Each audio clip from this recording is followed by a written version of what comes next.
Okay, so here is our third art project. This is the tree silhouette. For the tree silhouette, you are going to draw trees that overlap. I recommend that you fill your composition left to right. Anything that is not a tree is colored in colored pencil. So you're free to add 3 trees if they're very large. You can add 5 trees, 6 trees.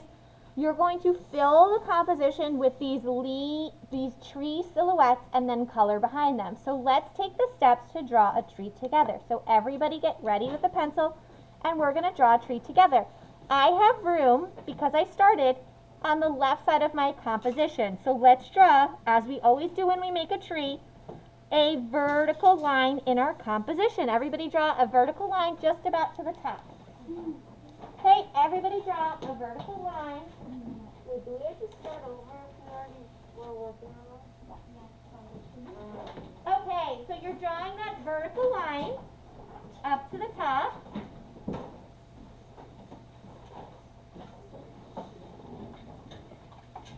After you've drawn the vertical line up to the top, the next thing we're going to do is we're going to add branches. We're going to add branches to our tree. When we add branches to the tree, we know that the branches always grow towards the sun.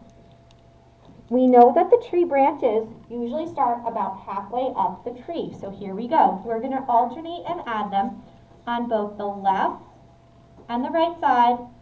And because our composition is going to be filled with trees, we can overlap and go behind. I've made 1, 2, 3 branches on this side. Now I'm going to pop over to the other side where I'm going to make more branches. You'll notice that I'm not making my tree symmetrical. Trees are not symmetrical like butterflies. Instead, they're balanced. There's a balance. There's the same amount of things on both the left and the right. Now it's time to make it look like a realistic tree. And to do that, we're just going to add thicknesses to the trunk and the branches. So starting at the bottom, we're going to add parallel lines to the left and right of the trunk. Now I'm going to go down to the bottom and I'm going to curve the line as trees get wider towards the bottom. Now I'm going to take my parallel vertical lines and I'm going to bring them up to a point at my top line. So I'm largely going vertically and I'm just gradually narrowing as I go towards the top. I'm going to draw that darker so it's a little bit easier for you to see.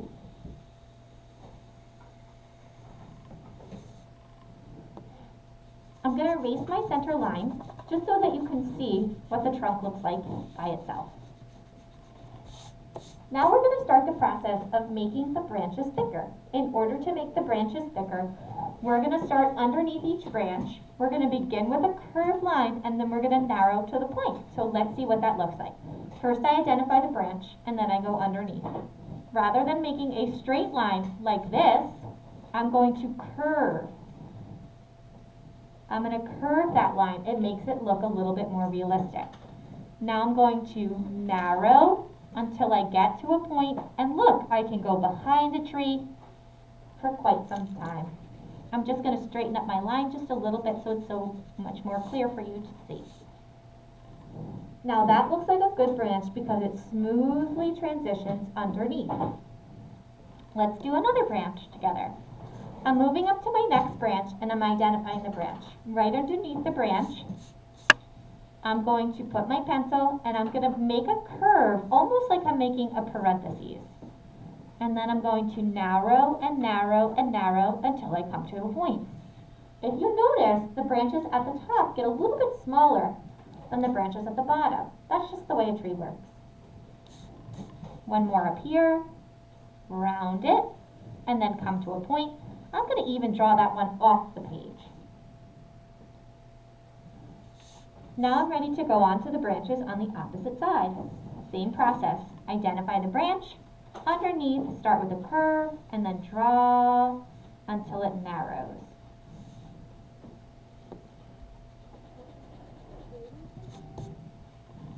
So next step is identify where's the branch, go underneath about 1/2 inch or a couple centimeters, and then curve your line and then come to a point. I'm just going to erase the line that separates the branch from the trunk. just so you can see it a little more clearly. Okay, so now we have a very funny looking tree. It looks more like a stick. That's because these big branches will also have small branches. So we're going to repeat the process that we did on the trunk, which is to add lines going up. Remembering that trees are balanced, but not symmetrical, I'm going to look for the negative space. Negative space in art is space where there's nothing. So right here there's nothing, so I'm going to add a line to become a branch. Here there's nothing. Again, I'm going to add a line to become a branch. Another one up here. Maybe on this one, this gets 2 branches because I'm adding a little variation in my art. Here's another branch beginning with a straight line and another one. Now at this point, we have just lines coming off of their branches. We're going to repeat the same process we did last time, which is to start with a curved line and then go to a point. So I'm going to identify my tree branch that's going straight up, but then I'm going to go on the other side, not towards the trunk, but towards the outside. I'm going to make a curved line and then kind of bring it to a point. It looks really neat when the trees start overlapping.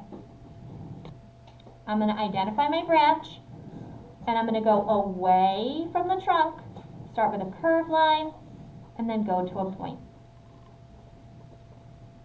Final branch is right here. Go to the side, curve and pull it up. Now I'm on the other branches. Identify the line, go to the side further away from the trunk, curve and then go to a point. One more here, curve and go to a point. Find the branch, go on the opposite side from the trunk, curve and pull away, curve and pull away. Now we have a pretty good looking tree, but it has these really awkward endings. To make it look more natural, at the end of each branch, we're going to add the letter V. When we add the letter V, we're putting these little sticks on the end. It looks a little bit more natural. So at the end of each one, make a letter V. They can be uneven. That looks a little bit more realistic. Some of them maybe could have 3 little points coming out of them.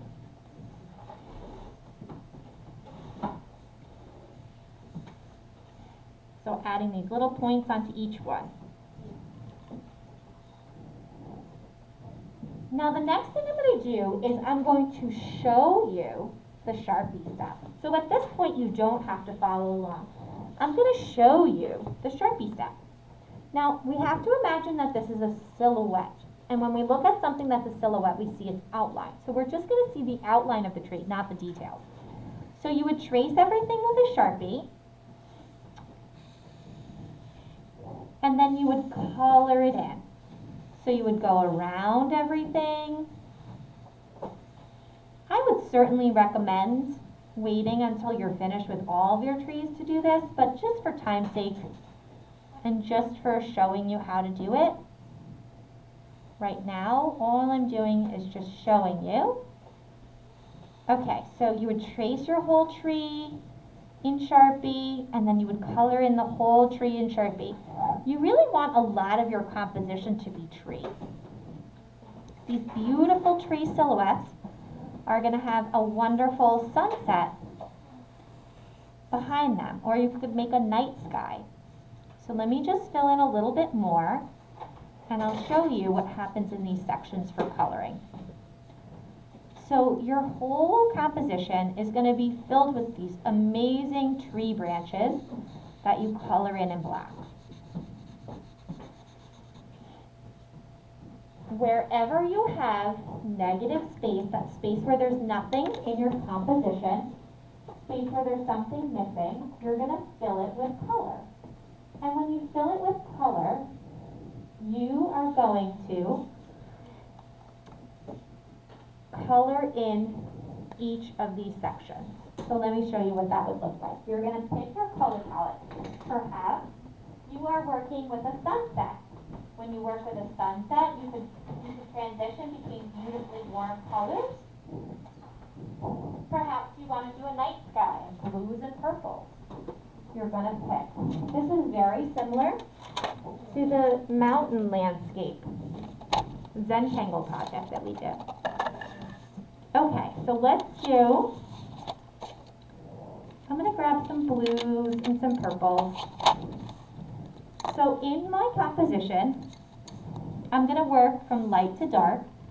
So I'm gonna start with a light blue over here and over here. Now there's literally no limits in colors. You can make this every color of the rainbow if you want it. And they don't have to be realistic colors. They can be fun colors too if you'd like.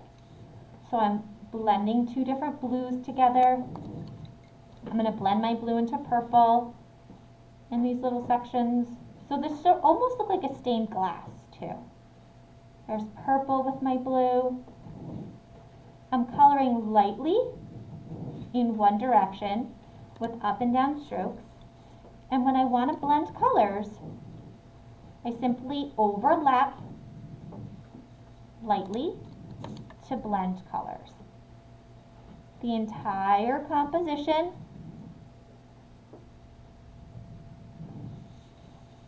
will be colored.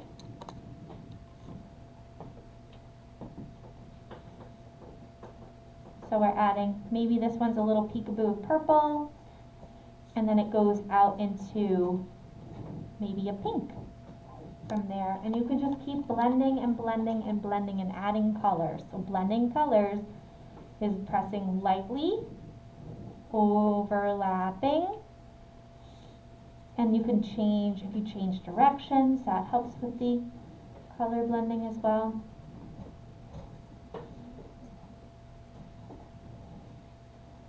Until you have all these beautiful, beautiful colors in your composition. Okay, so let's review the steps. Step 1, draw tree silhouettes. I recommend that you draw maybe 5 tree silhouettes if your trees are this size, 6, maybe more. After you've drawn your trees, then you're going to color your trees in black Sharpie.